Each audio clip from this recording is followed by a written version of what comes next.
이틀 만에 다시 보게 된 것 같아요. 크리스마스 옆 사람하고 인사합시다. 반갑습니다. 오늘 우리 전사님 말씀하신 것처럼 2015년 마지막 우리 주일 예배입니다.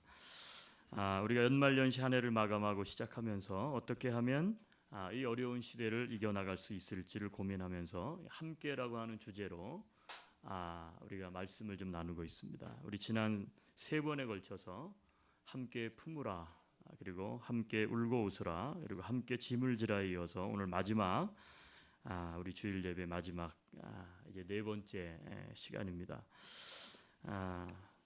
여러분, 어느 날 제가 광고를 보고 있는데 이게 웃어야 될지 말아야 될지 한 광고를 보면서 굉장히 좀 허탈했던 적이 있어요. 이 광고가 어떤 광고냐면 어떤 세 사람이 등장을 하는데 어떤 전화를 받습니다. 혹은 어떤 이메일을 받아요. 그래서 그거를 열어보아야 되나 말아야 되나 그러면서 문구가 뜨는데 이게 어떻게 뜨느냐면 이런 문구예요. 의심이 안심입니다. 이런 문구예요. 의심이 안심이다. 이게 어떤 광고인가 자세히 봤더니 요즘 인터넷 사기가 극성을 부리고 있죠. 이메일로 혹은 셀폰으로, 그리고 또 전화로. 그래서 이 보이스 피싱이라고 하는 새로운 신종어가 생겨날 정도로 지금 범죄가 많다 보니까 이 광고의 내용은 주의해라. 그래서 한 번쯤 의심해봐라. 의심해봐야 안심할 수 있다. 너무 믿지 말고 이메일 열어보라고. 여러분, 저도 그 메일 하루에도 지금도 많이 와요. 특히 저 아프리카에서 어떤 알지도 못하는 분이 뭐 창속을 많이 받았는데 이것을 제 이메일이 패스터가 들어가다 보니까 아마 그게 대량으로 이렇게 유포되면서 항상 있는 것 같아요. 그러면서 좋은 일에 쓰고 싶다. 그러니까 클릭을 하십시오. 혹은 연락을 주십시오. 근데 거기 있는 액수가 굉장하죠. 어떤 사람은 빌리언을 쓰고요. 어떤 사람은 밀리언이 있다 그러고 나눠줄 테니까 보이스 피싱이라 그래요. 혹은 우리가 아는 스팸 메일입니다. 여러분, 우리가 살고 있는 시대에 어떻게 보면 우리가 이 문구를 제가 보면서 의심이 안심이다. 야, 이게 의심이 안심인 시대에 우리가 살아가나? 이게 한마디로 말하면 우리 시대를 너무나 대변해주고 있는 것 같아서 굉장히 마음이 좀 씁쓸해요. 그 문구를 좀 보면서. 여러분, 우리가 살고 있는 시대는 신뢰가 사라진 시대, 이게 특징입니다. 서로를 믿지 못하는 시대가 우리가 살아가고 있는 이 시대의 밑그림이 아닐까 그래 생각을 해요. 여러분, 이러한 의심사에 신뢰가 사라져가는 시대에 그렇다면 그리스도인들은 어떤 삶을 살아야 될까요? 오늘 우리가 좀 그런 고민을 좀 함께 해보는 시간이 되었으면 참 좋겠습니다. 여러분, 오늘 본문을 이해하기 위해서는 우리가 이 고린도 교회에 대한 약간의 배경을 좀 알아야 돼요. 이 고린도 교회는 사도 바울이 2차 전도 여행 때에 오늘날 그리스죠. 그리스에 세운 교회 중에 하나가 고린도 교회예요. 글라우디오 황제가 칙령을 내렸습니다. 모든 이방인들은 로마에서 떠나라. 그래가지고 그 글라우디오 황제의 칙령에 의해서 로마로부터 떠나와서 이제 고린도에서 로마로부터 쫓겨나 이제 고린도로 와서 거기서 장막 짓는 천막 기술자, 그걸로 밥을 먹고 사는 우리가 잘 알고 있는 브루스길라와 아굴라라고 하는 부부. 그 부부가 어떻게 복음을 가지고 있었죠. 사도 바울이 그들을 만났어요. 그래서 브리스길라와 아굴라와 함께 그 브루스길라 아굴라가 묵었던 그 집에서 이제 교회가 시작이 된 거예요. 이게 고린도 교회의 시작이라고 볼 수가 있어요. 자, 그게 2차 전도 여행 때 세워진 거예요. 사도 바울이 이제 3차 전도 여행을 떠납니다. 우리가 성경 파노라마 신약에서 사도행전을 나누면서 배웠죠. 1, 2, 3차 혹은 4차, 5차 전도 여행 생각나실 거예요. IC 땅콩 국자 휙. 모르는 분들은 어쩔 수 없고, 그렇죠? 2차 전도 여행이 땅콩 전도 여행이에요. 3차 전도 여행이 국자 전도 여행이죠. 3차 전도 여행 때 사도 바울이 이제 3차 전도 여행을 떠나면서 에베소라고 하는 곳에 17개월을 머뭅니다. 그러니까 약 2년 반 정도를 머문 거예요. 예.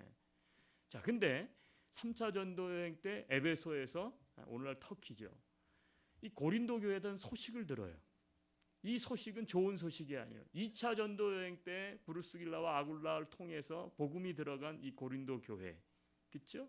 그래서 그곳에 교회가 시작이 됐는데, 에베소에 들려오는 소식은 뭐냐면 고린도 교회가 지금 굉장히 문제가 많다는 거예요.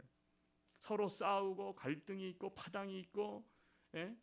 또 우리가 아는 이교도들이 들어와 가지고 우상을, 그리고 거짓 복음을 전하고 있고 막 그런 것이 들끓고 있다. 고린도 교회에 대한 소식을 들어요. 사도 바울이 고민을 하는 거예요. 이걸 어떻게 할까? 그래서 내가 지금 이 에베소 두란노 서원에서 가르치는 이 한참 복음의 열매를 거두고 있는데 내가 여기를 자리를 뜰 수가 없잖아요. 요즘 같으면 비행기 타고 잠깐 다녀올 수 있는데, 그때만 해도 우리가 성지순례 가봐서 알지만 터키에서 그리스를 가려면 굉장히 먼 거리예요. 그러니까 우선 내가 가지 못하니까 고린도 교회로 편지를 보내야 되겠다. 그래서 보내진 편지가 고린도 전서죠. 고린도 전서를 읽어보면 고린도 교회 안에 있는 문제점들에 대해서 사도 바울이 막 권면하고 회개를 촉구하고 바로잡으려고 하는 그 마음이 그 안에 담겨져 있어요. 자, 그래서 고린도 이 교회를 향해서 편지를, 고린도 전서를 발송하게 돼요. 그런데 여러분, 이 갈등이 해결이 되지 않아요. 그래서 사도 바울이 다시 마음을 먹습니다. 그리고는 안 되겠다, 내가 직접 가서 이 문제를 해결해야 되겠다. 그리고는 큰 마음을 먹고 이제 배를 타고 이제 마케도니아 지방을 거쳐서 그리스로, 이제 고린도로 내려가려고 마케도니아의 지방에 이르렀는데, 자기가 먼저 보냈던 자기의 제자 디도가 고린도로부터 올라와 가지고 뜻밖의 소식을 전하는 거예요. 뭐냐면 사도 바울에게 사도 바울의 편지를 받고는 막 그 갈등이 있던 사람들이 드디어 서로 하나가 되었다는 거예요. 화해했다는 거예요. 그래서 문제가 지금 수그러들었다는 거예요. 너무나 기쁜 거예요. 그 소식을 듣고 마케도니아에서. 여러분, 그 소식의 내용이 뭐냐? 그 소식의 내용이 바로 오늘 우리가 읽은 13절부터 16절까지의 내용이에요. 내용이 무엇입니까? 사도 바울을 신뢰하지 못했던 고린도 교회가 바울의 편지를 받고는 회개해서 바울을 다시 신뢰하게 됐다는 거예요. 이 소식을 디도로부터 듣게 됐어요. 여러분, 왜 사도 바울을 고린도 교회가 신뢰하지 못했습니까? 우리가 아는 것처럼 사도 바울은 예수님의 12제자 가운데 한 제자가 아니었어요. 그는 오히려 제자들을 박해하는 자였어요. 잡아다가 사람들을 옥에 가두고 죽이기도 한 사람이었어요. 그런 그가 다메섹 도상에서 뒤늦게 예수 그리스도를 만나죠. 그리고 삶이 변화된 거예요. 그런데 가는 곳곳마다 사도 바울이 복음을 전할 때마다 유대교인들이 사도 바울을 모함하기 위해서 어떻게 합니까? 사도 바울을 헐뜯는 거예요. 사도권이 바울에겐 없다. 그러니까 고린도 교회에 복음이 세워지고 그리고 뿌려지고 교회가 세워졌지만 여전히 그 안에는 사도 바울의 권위를 인정하는 사람들도 있었지만 인정하지 못하는 사람들도 있어요. 심지어 그래서 우리는 베드로 수제자였던 12제자 베드로를 따르는 사람, 우리는 사도 바울을 따르는 사람, 아니 왜 우리가 사도 바울을 따르는가? 우리가 왜 베드로를 따르는가? 우리가 그리스도를 따라야지. 그리스도파, 게바파, 베드로파죠. 그리고 바울파, 그리고요 이것도 저것도 아닌 파, 막 싸우고 있었던 거예요. 그런데 디도가 와서 하는 이야기가 당신이 보낸 편지를 받아보고 저들이 당신을 이제 그 갈등이 다 해결되고 당신을 신뢰하기 시작을 했다는 거예요. 사도 바울이 얼마나 기뻤겠어요? 자, 성경을 다시 보시죠. 자, 그래서 13절에 이 배경을 알게 되면 13절이 의미하는 바를 우리가 알 수 있어요. 자, 13절 다시 한번 읽어요. 시작. 이로 말미암아, 이로 말미암아 우리가 어떻게 했어요? 위로를 받았고 우리가 받은 위로 위에 디도의 기쁨으로 우리가 더욱 많이 기뻐함은 그의 마음이 너희 위로 말미암아 안심함을 얻었습니다. 디도가 바울이 가지 못하니까 디도를 대신 보낸 거 아니겠어요? 제자를. 그 갈등이 있는 곳에 이제 간 거예요. 분쟁이 있는 곳에. 근데 어떻게 극적으로 그들이 다시 화해가 되고 갈등이 해결되고, 그러니까 어떻게 돼요? 그 임무를 맡고 갔던 디도가 가서 어떻게 염려와 근심 때문에 두려움으로 가지고 갔는데 문제가 잘 해결되고 나니까 너무너무 기뻤다는 거예요. 디도의 마음도 기쁘고. 그러면서 14절을 보시면 이러한 갈등 상황 가운데서도 사도 바울이 고린도 교회와 교인들을 향하여 가지고 있었던 마음이 기록되어 있어요. 14절은 이렇게 기록돼요. 내가 그에게, 누굽니까? 디도죠. 내가 디도에게 너희를 위하여 어떻게 했어요? 자랑한 것이 있더라도 부끄럽지 아니하니. 그러니까 디도를 보내면서 디도, 지금 들려오는 소식은 이렇다. 이 서신을 가지고 가라. 그런데 고린도 교회는 브리스길라와 아굴라와 같이 내가 천막을 지으면서 생업을 같이 하면서 세운 교회인데, 이 교회 성도들은 참 좋은 사람들이고 이 교회는 비전이 있는 교회고 이 교회는 사랑이 넘치는 교회인데 잠시 지금 문제가 있는 거야. 자랑을 한 거예요. 근데 디도가 가서 보니까 어떻게 돼요? 이게 갈등이 심각한 거예요. 만약에 문제 해결이 안 됐다면 사도 바울이 자랑한 것이, 고린도 교회와 성도들을 향해서 자랑한 것이 다 의미가 없을 뻔했어요. 그런데 자랑을 했는데 그것이 부끄럽지 않게 되었다. 잘 되었다는 거예요. 그 다음에 우리가 너희에게 이른 말이 참된 것 같이 디도 앞에서 우리가 자랑한 것도 참되게 되었도다. 여러분, 바울을 불신하고 파당이 생기기도 했지만 그런 후에도 여전히 사도 바울은 어떤 마음을 가지고 있었느냐? 고린도 교회와 성도들을 향해서 자랑했다는 거예요. 고린도 교회는 그런 교회가 아니야. 지금은 잠시 그렇지만 그들 교회는 참 괜찮은 교회고 성도들도 참 따뜻한 사람들이고 믿음 있는 사람들이야. 한마디로 말하면 고린도 교회를 여전히 어떻게 해요? 자기를 헐뜯고 자기를 비방하고 그런 사람들이 있었지만 여전히 그 교회를 향해서 사도 바울은 자랑할 정도로 그 교회를 신뢰하고 믿고 있었다는 거예요. 결국은 바울의 믿음대로 고린도 교회는 바울을 재신뢰하게 되었어요. 많은 사람들이 걱정하고 염려했지만 변함없는 사도 바울의 신뢰는 무너지지 않았던 거예요. 그래서 마지막 16절 우리가 읽은 성경은 이렇게 얘기해요. 내가 범사에 너희를 신뢰하게 된 것을 어떻게 한다고요? 기뻐한다는 거예요. 내가 범사에, 내가 그냥 흉내를 내는 게 아니라 진짜 늘 너희를 신뢰했다는 거예요. 믿었다는 거예요. 자랑스러워했다는 거예요. 근데 디도로부터 들려온 소식은 뭐예요? 다시 모든 것이 잘 해결됐습니다. 역시 그래서 내 신뢰가 헛되지 않았구나. 그래서 사도 바울은 기뻐했다는 거예요. 여러분, 불신의 시대, 그래서 더욱더 어렵고 힘든 시대를 지나가고 있는 우리들에게 필요한 것이 무엇인지를 오늘 본문은 몇 단어로 표현하고 있음을 발견하게 돼요. 13절부터 16절 가운데 제가 보니까 이런 단어들이 등장해요. 위로를 받았다. 안심을 얻었다. 안심. 그리고 자랑스럽다. 자랑. 그리고 뭐예요? 심정이 깊어졌다. 그 다음에 기쁨. 여러분, 이 5단어들은 무엇을 의미하는 것입니까? 우리가 어려운 시대 속에서 살아가더라도 서로 함께 믿고 신뢰하게 되면 위로를 얻게 되고, 그리고 안심이 되며 마음이 따뜻해지고, 그래서 기쁨이 넘치며 결국은 서로를 자랑할 수 있게 된다는 것입니다. 요즘 이런 말이 교회 안에서도 안 통한다는 게 참 불행해요. 어떤 말입니까? 아유, 목사를 어떻게 믿어? 이런 말. 아니, 교인들, 성도들을 어떻게 믿어? 이게 어떻게 보면 교회 안에 지금 불신이 너무너무 팽배해. 교회 안에도. 저는 그런 생각을 해요. 여러분, 교인들이 목사를 믿어야지 도대체 누구를 믿어요? 그렇죠? 아무도 아멘을 안 하시는 거 보니까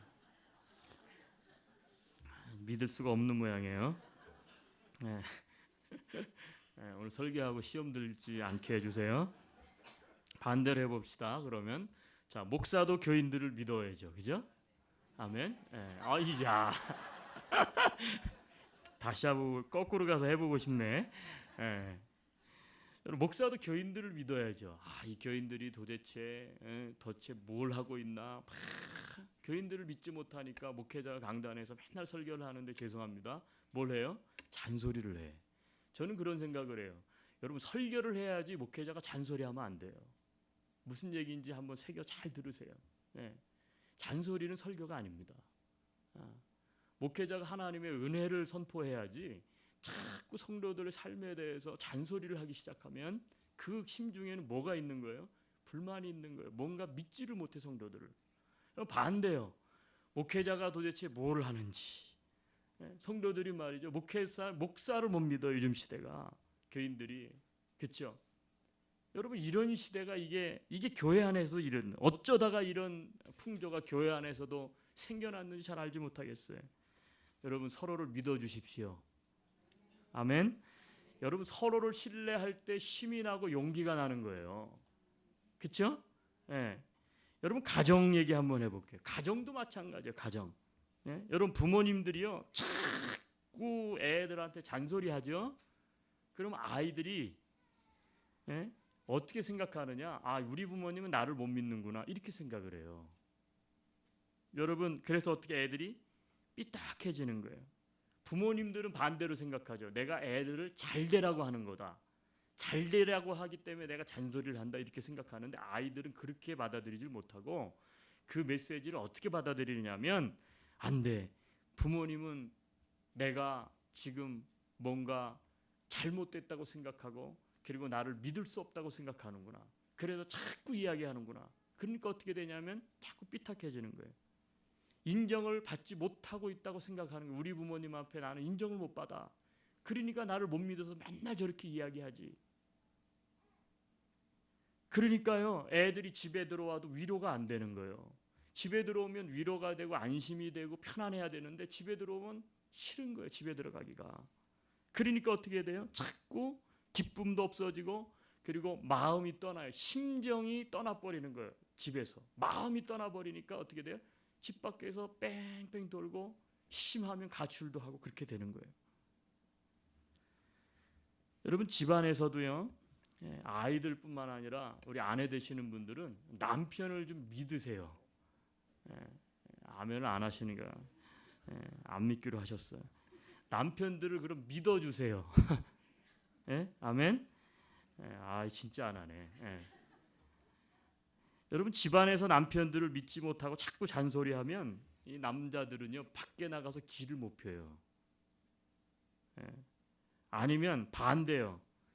집에서 인정을 못 받고 자꾸 잔소리를 들으면 밖에 나가면 반대요. 길을 못 펴서 굉장히 소극적인 사람이 되는가 하면 정반대요. 불만이 많아갖고 밖에서 오히려 인정받기를 원해가지고 성격이 조금만 좀 자존심 상하는 얘기를 하면 왁 해갖고 어떻게 돼요? 소리 지르고 고함을 지르는 괴팍한 성격으로 바뀌어요. 쓸데없는 일에 자존심 상해하죠. 여러분 그러다가 엉한 여자 같지 않은 여자, 그쵸 여우라고 하고 요즘 여시라고 그러대요. 이런 여자가 조금 이렇게 하면 어떻게 돼요? 거기에 푹 빠져서 바람이 나는 거예요. 왜요? 밖에 있는 여자는 나를 알아주거든, 나를 인정하거든, 나를 믿어주는데 아니 내가 한평생을 같이 살은 부인이 나를 못 믿는 것 같아. 그러니까 어떻게 돼? 마음이 떠나버리는 거예요. 여러분 반대로요. 반대도 해야지 제가 오늘 살아남으니까. 아내들을 좀 믿어주세요. 아 비슷하네. 남자들은 여자들이 아멘을 안 했다고 남자들도 그렇게 나도 똑같이 하면 안 되죠. 남자들은 저도 남자니 크게 한번 해봅시다. 아내들을 좀 믿읍시다. 여러분 여자들은 남편을 못 믿으면 그 관심이요 엉뚱한 남편이 아내를 인정해주지 않고 믿어주지 않고 사랑해주지 않으면 여자들은 관심이 딴 데 가요. 엉뚱한 데 가는데 대표적인 게 뭐냐면 자녀들에게 과도하게 집착합니다. 남편의 사랑과 남편이 나를 못 믿기 때문에 내 이 남편을 향한 사랑이 믿음이 다 누구에게는 자식들에게 가.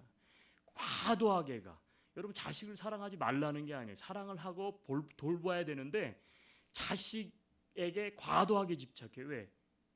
내 인생은 이 자식밖에 없어. 대리만족할 수 있는 거는. 거기에 올인하게 되는 거예요. 여러분 그렇지 않으면 어떻게 되는지 아세요? 쇼핑 혹은 외모 같은 데로 가버려 이게. 왜요? 그것을 통해서 대리만족을 느끼는 거예요. 예. 그런 것을 통해서 스스로를 위로하는 거예요. 예. 여러분 가족 간에요. 서로 믿음을 가지게 되면, 서로 신뢰하고 믿게 되면 그 가정은 행복한 거예요. 좀 경기가 어렵고 뭐 실직을 하고 좀 뭐 가정 안에 문제가 있고 좀 힘들어도요. 서로 믿음이 있게 되면 그 어려운 고비를 잘 넘길 수가 있는데, 서로 믿음이 없으면 어떻게 돼요? 요즘 보세요. 뭐 남편이 해직을 당해서 직장을 잃고 나면 직장에서 잘리는 게 두려운 게 아니에요. 요즘 한국 남자들은 집안에서 잘린대요. 왜? 이혼, 무능력, 당신하고 살 수 없어. 이렇게 된다는 거예요. 여러분 사회 속에서도 저는 마찬가지라고 생각합니다. 서로가 서로를 믿어주셔야 됩니다. 서로를 믿어주는 거예요. 네, 조금 부족한 게 있어도, 그렇죠? 좀 서로를 믿는 거예요. 좀 기다려주는 거예요. 네. 여러분 그런데 함께 신뢰하려고 할 때 그 신뢰를 깨트리는 주범이 있어요. 그게 뭐냐면 그것은 바로 무책임이라고 하는 거예요. 서로가 신뢰하는 공동체를 만들어 가려면 서로를 책임지려는 책임의식이 있어야 돼요. 그러니까 믿음은 신뢰를 기반으로 하는데, 신뢰의 한 요소는 뭐냐면 책임의식이에요. 내가 책임져야 될 거는 책임져야 돼요. 그것도 책임 못 지는데 믿어달라 그러면 믿을 수가 없게 되는 거죠. 책임의식이 깨져버리면 신뢰할 수가 없게 된다는 사실을 명심해야 돼요. 여러분 이 캐나다 예를 들어볼까요? 캐나다는 한국처럼 이 시위 같은 거 별로 안 하죠. 데모 말이에요. 해도 과격하지가 않아요. 그래도 자주 하는 사람들이 있어요. 매년 끊이지 않고 하는 사람들. 그게 누구예요? 원주민들이에요. 여러분 왜 원주민들이 그렇게 자주 시위를 합니까? 역사 속에서 상처를 너무 많이 받아서 그래요. 여러분 무슨 상처입니까? 백인들이 약속을 했는데 약속을 지키질 않는 거예요. 네. 여러분 원래 원주민들은요 이런 서류 문화가 아니에요. 서류가 없어. 글씨가 없었는데 무슨 글씨가 어디 있어요? 문자가 없었는데. 그러니까 원주민들 사회는 말로 모든 것을 계약하고 주고받는 말의 문화예요. 내가 그거 해줄게 그러면 그게 곧 계약이 되는 거예요. 말의 신뢰. 백인들이 와가지고 여러 가지 것들을 해주겠다고 약속을 하면서 야 너희들이 가지고 있는 땅을 좀 양보해주면 우리가 이것도 해주고 이것도 해주고 이것도 해주고. 그러니까 원주민들이 어떻게 돼요? 자기들은 말의 문화니까 오케이 믿은 거예요. 백인들이 와가지고 어떻게 돼요? 이것도 해주고 저것도 해주고 저것도 해주겠다고 했는데 땅은 다 야금야금 이런 것도 이렇게 핑계 저 핑계 대서 빼먹을 건 다 빼먹었는데 문제는 뭡니까? 약속은 여전히 지키지 않아요. 그러니까 어떻게 돼? 신뢰가 깨진 거예요. 그러다가 세월이 지나고 보니까 이제는 대항할 힘도 없어요. 그래서 고작 피켓 하나 들고 맨날 시위를 하는 거예요. 여러분 내용이 뭐예요? 맨날 나오는 게 아이들 no more. 아이들링 하지 말라는 거 아니에요? 왜 우리를 기만하느냐? 지켜라, 약속을 지켜라. 그게 왜 그래요? 약속을 지켜야. 왜 신뢰를 못합니까? 책임을 지지 않으니까. 책임을 지지 않으니까. 마찬가지예요. 여러분 우리가 책임을 지지 않으면서 서로를 신뢰할 수 있는가? 못 지는 거예요. 신뢰할 수 없는 거예요. 그러니까 신뢰는요. 서로가 서로를 믿으려면 책임을 기반으로 해서 신뢰는 형성되는 거예요. 여러분 신뢰할 수 있는 관계는 책임감을 가질 때 가능한 줄로 믿습니다.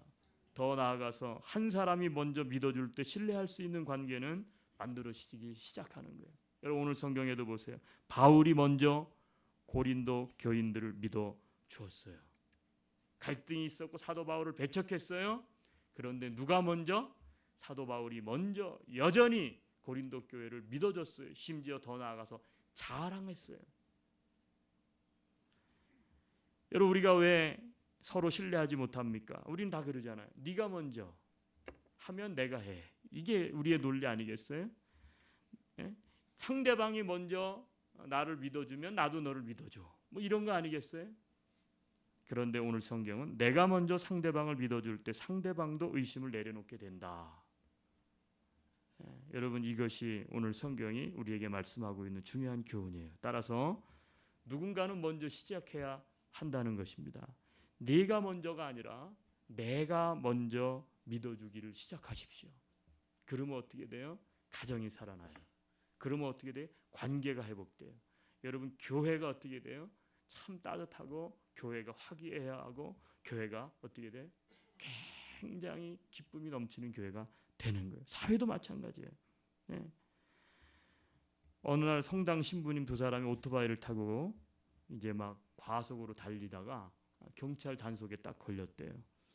신부님 두 분이. 그러니까 경찰이 면허증을 좀 봅시다, 신부님. 그랬더니 신부님이 하는 얘기가 웃으면서 우리는 예수님과 함께 가고 있으니까 사고 날 염려가 없습니다. 이렇게 얘기를 하더라는 거예요. 그러니까 경찰이 그렇습니까? 그러면 오토바이는 2명이 타게 돼 있는데 3명이 탔군요. 그러면서 교통 위반 스티커를 뗐다는 거예요. 여러분, 신앙이 뭡니까? 신앙도 저는 마찬가지라고 생각해요. 신앙이 뭐예요? 신앙의 본질이 무엇입니까? 신앙의 본질은 하나님이 지금 나와 함께 계신다. 하나님이 지금 내 인생 가운데 나와 함께 계신다. 이 사실을 믿는 게 뭐냐면 이게 신앙의 본질이에요. 그죠? 하나님을 향한 믿음. 여러분, 이게 신앙의 본질입니다. 하나님이 우리를 믿으셨어. 그런데 그 신뢰를 누가 먼저 깨뜨렸습니까? 하나님이 깨뜨렸습니까? 사람이 먼저 깨뜨렸습니까? 하나님이 깨뜨린 게 아니라 사람이 깨뜨렸죠. 아담과 하와 인간이 그 신뢰를 깨뜨려 버렸어요. 그래서 어떻게 돼요? 우리가 다시 하나님을 믿을 때에, 하나님을 믿기 시작하면 어떻게 돼요? 믿음으로 하나님을 신뢰할 때 하나님이 어떻게 돼요? 기뻐하는 거예요. 신뢰를 우리가 깨뜨렸으니까. 결국 그래서 어떻게 돼요? 하나님과의 관계도 회복이 되는 거예요. 하나님과 우리 사이에 관계, 서로를 신뢰하는 관계, 하나님을 향한 믿음. 여러분, 이것도요, 결국은 우리가 주님을 믿기 시작할 때 그 주님이 나와 함께 가고 계신다, 내 인생 가운데. 근데 우리는 말로는 하나님이 나와 함께 하신다, 나는 신앙이 있다, 그런 삶을 살아간다 이야기하지만 실제적으로 삶 속에서 하나님이 정말 나와 함께 계시고 내 인생 가운데 하나님이 내 인생 가운데 나를 붙잡고 계시고 나를 보호하고 계신지, 여러분, 그 믿음의 본질이, 그 하나님을 향한 믿음이 없이 한 해를 마감하고 한 해를 시작하고 있지 않는지 다시 한번 생각해 볼 일이에요. 여러분, 하나님을 향한 믿음 있다면 여러분 이 어려운 시대를 이겨낼 수 있는 줄로 믿습니다. 그러니까 우리가 말씀을 종합해 보면 그렇구나, 고린도 교회를 사도 바울이 믿었구나, 결국은 믿음대로 됐다는 거예요. 됐다는 거예요. 서로를 신뢰하게 되었다는 거예요. 여러분, 가정도 마찬가지고 교회도 마찬가지고 사회도 마찬가지예요. 서로를 신뢰할 때, 함께 서로를 믿어주고 선물로 함께 신뢰하기 시작하면 아무리 환경이 어렵고 힘들어도 여러분 2016년은 여전히 우리에게 소망이 될 줄로 믿습니다. 헬렌 켈러가 이런 말을 했더라고요. Walking with a friend in the dark is better than walking alone in the light. 이런 얘기했어요. 그러니까 햇빛 속으로 혼자 걸어가는 것보다, 그러니까 대낮에 혼자 걸어가는 것보다 어떻게 보면 어두운 밤이지만 혹은 어두운 환경이지만 두 사람이 함께 걸어가는 게 더 낫다는 거예요. 여러분, 우리가 왜 사람들을 못 믿습니까? 그렇죠. 여러 가지 이유가 있을 거예요. 환경이. 서로를 신뢰하지 못하는 이유들이 있어요. 그런데 여러분, 시대의 풍조가 그렇더라도 혼자 대낮에 밝은 빛 가운데로 걸어가는 것보다 여러분 어둡지만 두 사람이 함께 서로 신뢰하고 손을 잡고 어두운 길을 걸어가는 것이 훨씬 더 우리 인생길은 낫다. 우리 성경을 한 군데 같이 찾죠. 자, 로마서 15장 7절입니다. 로마서 15장 7절.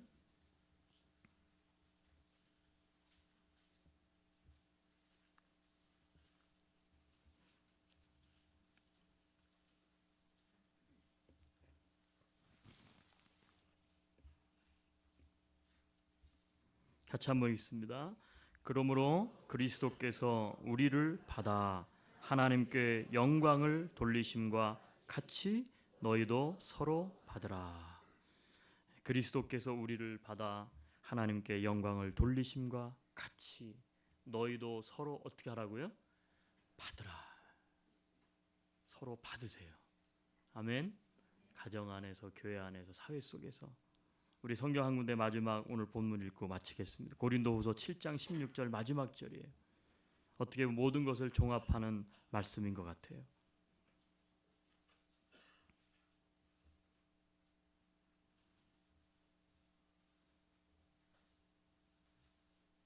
같이 한번 읽읍시다. 내가 범사에 너희를 신뢰하게 된 것을 기뻐하노라. 아멘. 서로 신뢰하게 된 것이 기쁨으로 열매를 거두는 그런 한 해를 살아갈 수 있기를 주님의 이름으로 축복합니다. 아멘. 우리 옆 사람을 격려합시다. 한 해 동안도 함께해서 참 좋았습니다. 한번. 잠깐 기도하겠습니다.